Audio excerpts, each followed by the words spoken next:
orang yang membeli narkotika itu adalah orang sakit yang harus disembuhkan. Secara humanis, orang ini diwajibkan menjalani rehabilitasi, bukan dibawa ke penjara.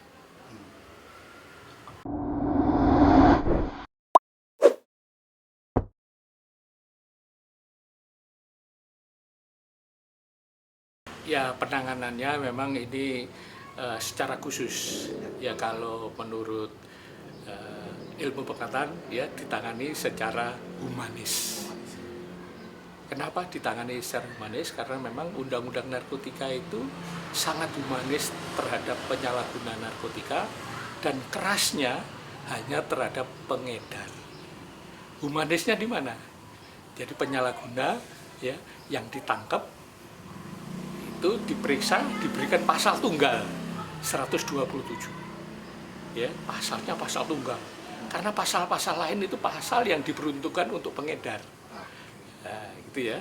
Jadi kemudian selama proses pemeriksaan baik di tingkat penyidikan, penuntutan dan pengadilannya itu tidak dilakukan penahanan.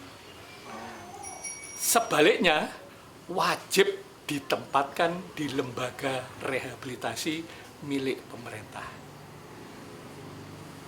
Kemudian ya kan, dalam proses pengadilannya hakim diwajibkan untuk memutuskan yang bersangkutan menjalani rehabilitasi bila terbukti bersalah. Kalau tidak terbukti bersalah, hakim wajib menetapkan yang bersangkutan menjalani rehabilitasi. Artinya ini adalah keputusan hakim wajib. Salah atau tidak salah, ya kan? Penyalahguna, ya kan? Yang kondisinya dalam keadaan kecanduan itu wajib diputuskan menjalani rehabilitasi. Jadi ini tergantung hasil pemeriksaannya. Kalau hasil pemeriksaan ya bahwa Virgon itu menggunakan narkotika karena tidak sengaja, ya disebabkan karena dibujuk, dirayu, ditipu, atau diperdaya, atau dipaksa oleh pihak lain untuk menggunakan narkotika, ya, maka dia termasuk korban penyalahgunaan narkotika. Kalau Virgon itu hasil pemeriksaan nanti, ya kan, dia sudah secara periodik mengkonsumsi narkotika, ya kan, maka dia tergolong pecandu. Penyalahguna yang predikat sebagai korban penyalahguna maupun pecandu ini wajib menjalani rehabilitasi. Ingat, hukumnya wajib menjalani rehabilitasi. Oleh karena itu, ya kan, tersangka penyalahguna agar diketahui, ya kan, sebagai korban penyalahguna atau sebagai pecandu, maka menjadi kewajiban penyidik untuk memintakan visum et repertum atau asesmen kepada instansi yang ditunjuk. Ini kewajiban penyidik. Penyidik wajib, inisiatif asesmen harus dari penyidik, bukan dari pihak lain. Ini yang perlu dipahami oleh masyarakat. Itu adalah bertentangan dengan tujuan dibuatnya undang-undang. Karena tujuan dibuatnya undang-undang yang diberantas hanya pengedar. Kalau penyalahgunanya itu dijamin oleh negara, dalam hari ini penyelenggara negaranya, kalau dalam hal penegakan hukum ya aparat penegak hukum ya, untuk mendapatkan upaya rehabilitasi. Oleh karena itu secara teknis ini menjadi kewajiban penegak hukum. Iya, untuk mengetahui. Hal ini penting untuk mencarikan pasal yang tepat. Ya kan, pasal tepat bagi penyalahguna. Kalau penyalahguna, ya kan, itu hanya diatur dalam satu pasal, yaitu pasal 127. lainnya itu pasal diperuntukkan bagi pengedar. Jadi ini pasal pidana. Memang pasal 127 itu pasal pidana. Diancam dengan pidana paling lama 4 tahun. Tetapi proses di pengadilannya, ya kan, proses menggunakan proses rehabilitatif justice. Jadi rehabilitasi justice ini diperuntukkan bagi penyalahguna, baik predikatnya sebagai pecandu maupun predikatnya sebagai korban penyalahgunaan narkotika.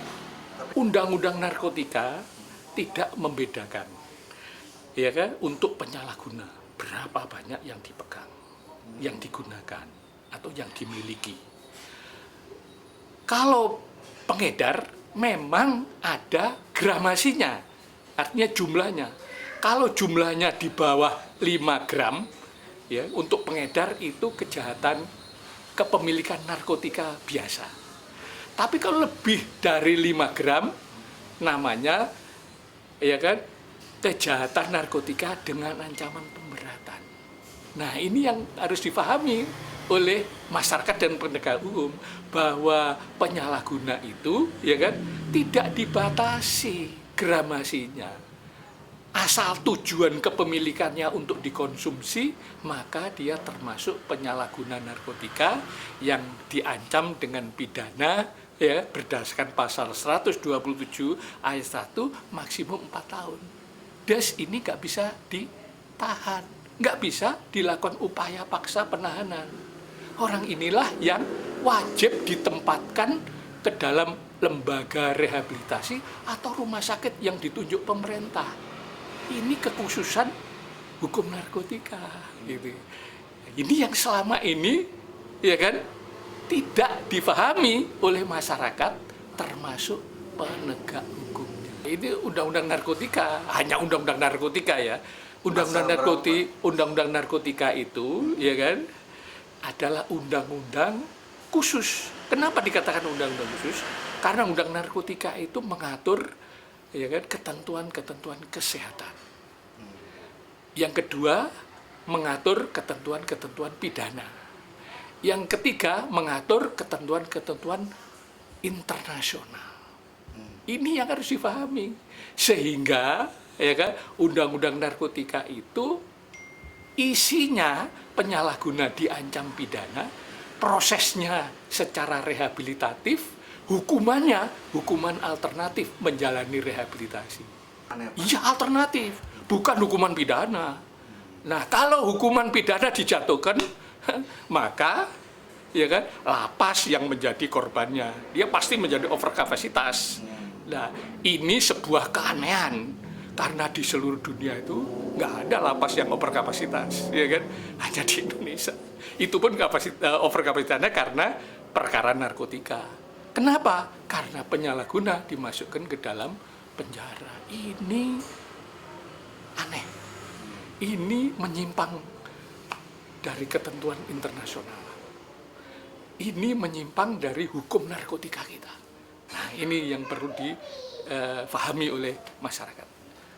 Kasus narkotika itu, ya, mulai dari saya sebelum jadi kepala BNN, ya kan, 8 tahun yang lalu, itu sudah overkapasitas. Ya, sekarang nggak akan selesai kalau, ya kan, penyalahguna ini dimasukkan penjara. Kenapa kok dimasukkan penjara? Ya kan, karena apa? Ini terus menerus, ya. Ya, karena hakim memasukkan dalam penjara. Akhirnya akibat hakim menghukum penyalahguna dalam penjara, maka penuntut umum, penyidik menjadi bersemangat untuk menangkapi dan membawa mereka ke dalam pengadilan sebagai prestasi kelembagaan. Padahal ini menyimpang dari ketentuan undang-undang. Semua lembaga rehabilitasi milik pemerintah itu gratis. Baik lembaga rehabilitasi yang menjalankan fungsi sebagai IPWL, ya kan? IPWL yaitu lembaga yang menangani rehabilitasi penyalahgunaan narkotika karena kewajiban penyalahguna lapor kepada IPWL, ya, maupun rehabilitasi atas keputusan atau penetapan hakim. Jadi ini tanggung jawab negara, karena hak sembuh dari penyalahguna dari sakit adiksi ya itu sudah diberikan kepada penyalahguna sebagai penderita. Penyalahguna itu penderita sakit adiksi ketergantungan narkotika yang oleh undang-undang diancam dengan pidana, tapi solusinya harus diobati. Itu tanggung jawab negara. Tergantung hasil pemeriksaannya. Sekali lagi tergantung hasil pemeriksaannya. Tentu pemeriksaannya itu detail ya. Nah, nanti kalau dua-duanya adalah pecandu, maka dua-duanya wajib direhabilitasi. Ya kan? Artinya hakim memutuskan yang bersangkutan menjalani rehabilitasi. Kalau salah satu ada yang menjadi korban penyalahgunaan narkotika, maka menjadi tugasnya penyidik untuk menempatkan langsung ke dalam lembaga rehabilitasi tanpa dibawa ke pengadilan. Kalau korban penyalahgunaan narkotika. Nggak perlu disidangkan? Nggak perlu. Kalau korban penyalahgunaan narkotika. Karena berdasarkan pasal 127 ayat 3 itu bila dia terbukti atau dapat dibuktikan, maka dia harus wajib menjalani rehabilitasi. Boleh. Nggak bisa, kan tergantung hasil pemeriksaannya. Sekali lagi tergantung hasil pemeriksaannya.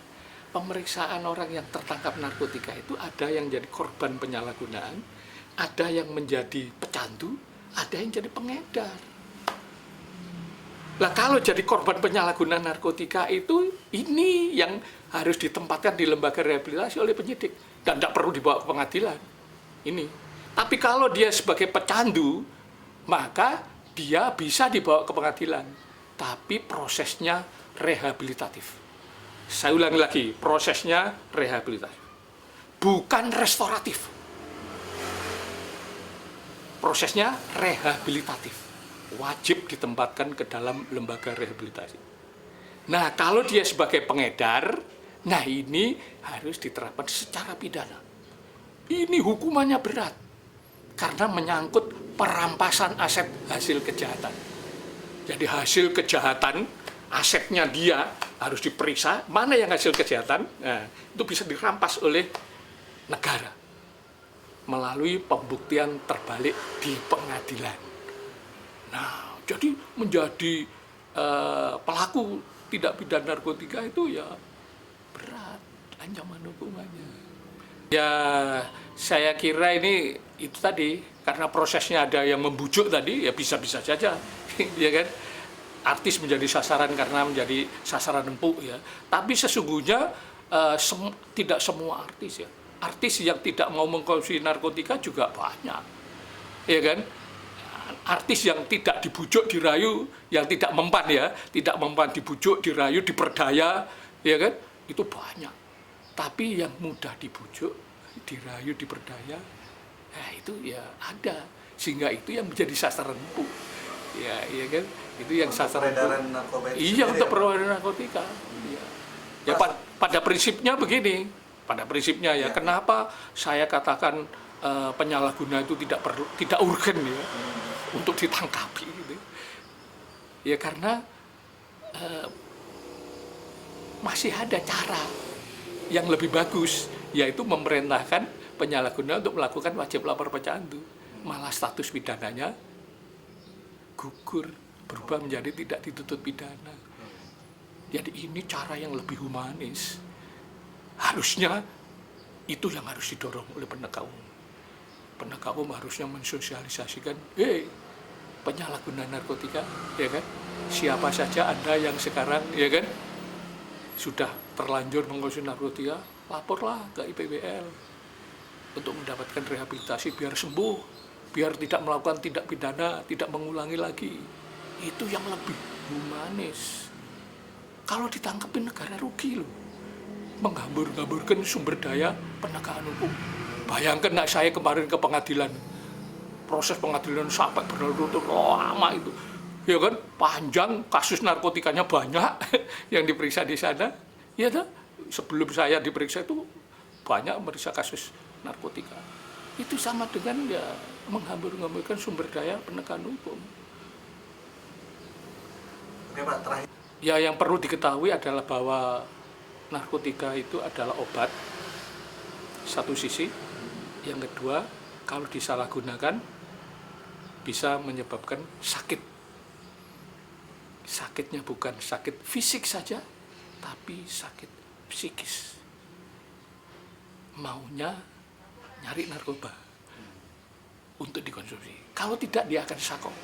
Sako itu pikirannya menjadi berat, pikirannya menjadi ruwet, pikirannya menjadi ya ada beban gitu. Ingin aja mengkonsumsi narkotika. Itu yang harus dipahami. Jadi orang yang membeli narkotika itu adalah orang sakit yang harus disembuhkan. Secara humanis, orang ini diwajibkan menjalani rehabilitasi, bukan dibawa ke penjara. Terima kasih Pak.